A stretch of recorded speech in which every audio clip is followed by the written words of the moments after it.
안녕하세요. 이웃집 트레이더 구본우입니다. 드디어 미국이 국가 비상사태를 선포를 했습니다. 그리고 뉴욕 증시는 11년 만에 최대 폭등 9.36% 폭등을 했습니다. 그래서 이제 비상사태에 따른 미국의 경기 부양 대책이 어떤 건지 한번 요약해 드리도록 하겠습니다.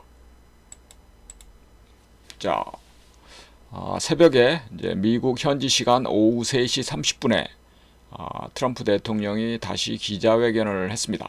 기자회견 시에 국가 비상사태를 선언하면서 전폭적으로 이 사태에 대해서 경기 부양 정책을 발표했습니다. 그 내용을 간략히 한번 소개시켜 드리겠습니다. 예, 미국 국가 비상사태 선포에 따른 경기 부양 대책을 말씀드리면, 첫 번째, 주 정부에 약 500억 달러 자금 사용 허가를 발표를 했습니다. 500억 달러면 얼마죠? 한 우리나라 돈으로 60조? 주 정부에 60억 달러를 60조를 사용하면 우리나라는 지금 추경을 11조 했죠.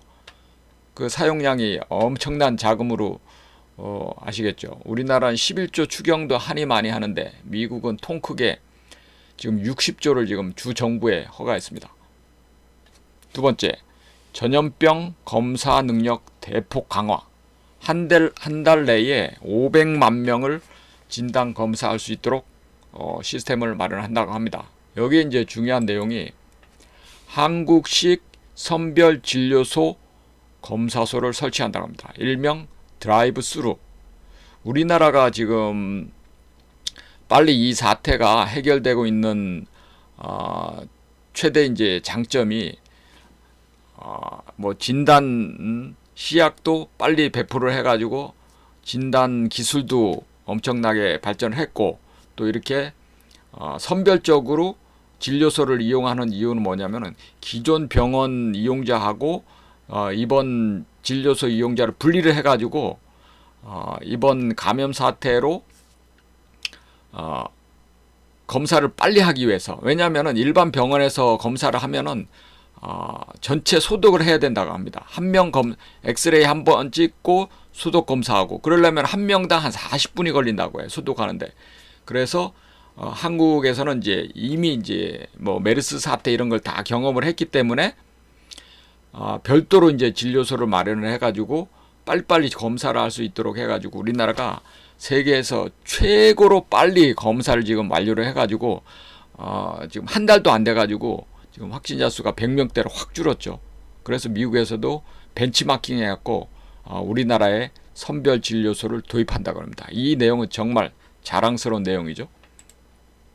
세 번째, 문우신 재무장관하고 또 펠러시 하원 의장, 민주당 의원하고 이제 경기 부양을 위한 법안을 거의 협의해가지고 임박했다고 합니다. 그 다음에 중앙은행에서 또 이제 돈 푸는 거죠. 30년 만기 국채 포함해가지고 국채 매입을 단행을 했다고 합니다. 일명 양적 완화라고 그러죠. 2008년도 세계 금융위기 때 단행한 돈 푸는 거, 양적 완화를 단행을 한다고 합니다. 그리고 이제 최근에 이제 중동 석유 전쟁으로 유가가 폭락을 해가지고 지금 국제 유가 폭락에 따라서 미국에서 전략 비축유를 대략 매입하라고 지시를 했다고 합니다. 이 발표를 한 이후에 시간 내에서 유가가 급등하고 있다고 합니다. 이런 이제 국가 비상사태에 따른 경기 부양 대책을 전격적으로 발표하면서 미국 증시는 폭등이 나왔습니다. 한번 보실까요? 요 이제 차트는 다우지수 차트입니다. 다우지수가 전날에는 블랙 먼데이 1987년 블랙 먼데이 때 22% 폭락이 나왔었거든요. 그때 이후로 최대 폭락이었습니다. 이때 9.9% 폭락이 나왔다가 오늘은 또 V자 반등이 나와버렸습니다. 9.36% 폭등. 제가 우리 회원님들한테 말씀드렸는데, 이렇게 비이성적으로 폭락이 나오면은 이렇게 V자 반등이 나올 수밖에 없다고 말씀드렸거든요. 실제로 이런 이제 일이 일어났죠. 왜냐하면 국가에서 그냥 이런 사태를 가만두지 않거든요. 그래서 어저께 폭등이 나왔습니다. 지난번에도 한번 V자 반등이 나왔었죠. 이때도 폭락 나왔다 V자 나왔다. 뭐 이번에도 V자 나왔다가 좀 흔들리겠죠. 이렇게 흔들리기는 하겠지만 지금 자금을 풀고 경기 부양을 적극적으로 하면서 이제 이번 사태는 진정되는 것이 아닌가 싶습니다. 네, 나스닥도 9.35% 폭등 나왔습니다. 그러니까 엄청나게 지금 미국 시장이 떨어졌습니다. 최고가가 나스닥도 9,800포인트에서 7,194포인트까지 거의 한 30%가 대폭락 나왔습니다. 엄청난 거죠. 이런 이제 대폭락장을 우리 일반 투자자들이 예측을 할 수가 없겠죠. 뭐 전문가들도 예측을 못했는데 세계적인 투자가인 워렌 버핏도 이번 사태를 예측을 못하고 엄청난 큰 손실을 잃었습니다, 여러분. 이따 한번 보여드릴게요. 그래서 이제 어제 미국 시장 급등 나온 종목을 요약을 해드리면은 무려 인텔이 어제 19.5% 거의 20% 폭등이 났습니다. 여러분 많이 아시는 회사 위주로 또 마이크로소프트 빌 게이츠의 마이크로소프트가 14.2% 대폭등 또 바이오젠 삼성 바이오로직스와 합자 회사를 차렸 회사가 이제 바이오에피스죠. 그 바이오젠이 13.5% 급등 또 퀄컴 통신칩 13.12% 그 다음에 어드밴스 마이크로 또 어플라이드 머티리얼 이런 반도체 회사가 12.54% 또 애플도 지금 12% 폭등. 지금 전일 급반등 나왔던 종목들이 이제 반도체 종목들하고 또 그동안에 이제 피해주들이 급반등이 나왔습니다. 요 종목 외로 이제 또 엄청나게 급등 종목이 많았죠. 또 우리나라의 직접적인 주가 연관이 있는 마이크론 테크놀로지 10.77. 그러면 이제 월요일 날 우리 시장도 삼성전자, 하이닉스를 위시해 가지고 그 이하 이제 반도체 종목들 폭등이 나오겠죠. 마이크론 테크놀로지가 10% 폭등이 나왔으니까 전일도 이제 삼성전자가 마이너스 5% 이상 막 급락이 나왔었죠. 하이닉스도. 그런데 미리 이제 우리 시장은 딱 이 미국이 선물 반등이 나오는 거 보고 미리 반등을 했습니다. 그리고 페이스북 SNS의 1위 10.0%, 그 다음에 전 세계 인터넷 1위 구글도 9.4% 폭등이 나왔습니다. 이런 식으로 엄청난 폭등이 나왔기 때문에 우리 시장도 월요일날 급반등이 나올 거라고 예상이 됩니다. 제가 이제 우리 회원님들에게 말씀드렸듯이 이 하락을 예측을 못했으면은 지금 기간은 무조건 존버 기간이다. 지금 기간은 V자 반등을 기다리고 존버해야 된다고 말씀드렸거든요. 현실이 되었습니다, 여러분. 다행입니다, 정말로.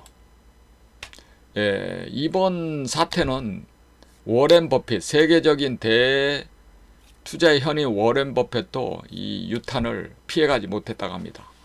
지금 워렌 버핏의 이제 회사가 올해 주가가 20% 폭락, 또 워렌 버핏의 투자 방식을 모방하는 ETF들도 줄줄이 하락해가지고 엄청나게 손실을 봤다 그럽니다. 그리고 워렌 버핏도 지난달에 사들인 델타 항공의 주가가 30%가 대폭락이 나왔다고 합니다.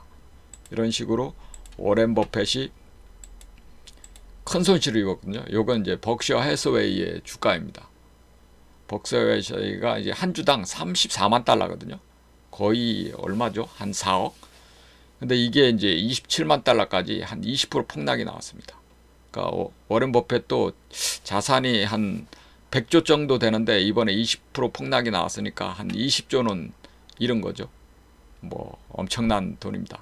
하지만 이제 폭락장의 투자의 현인 워렌 버핏의 조언을 다시 한번 리바이벌 해드리겠습니다.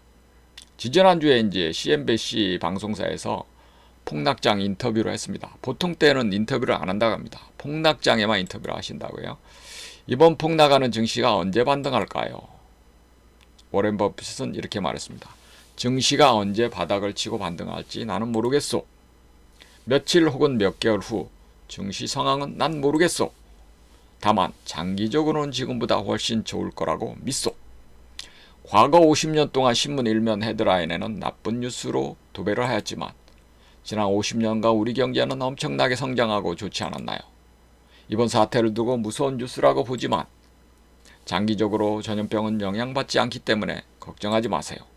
장기적으로 본다면 주식을 아주 싼 값에 살 수 있는 기회입니다. 이렇게 인터뷰를 했습니다. 세계적인 투자의 현인이 80년 동안 투자한 투자의 현인의 조언입니다, 여러분. 자, 여러분 이 시장이 어렵고 힘들더라도 힘내시고 용기를 가지시기 바랍니다. 오늘도 영상이 좋으셨다면 구독, 좋아요, 또 이 사실을 여러분 지인들에게 널리 공유해 주세요. 감사합니다.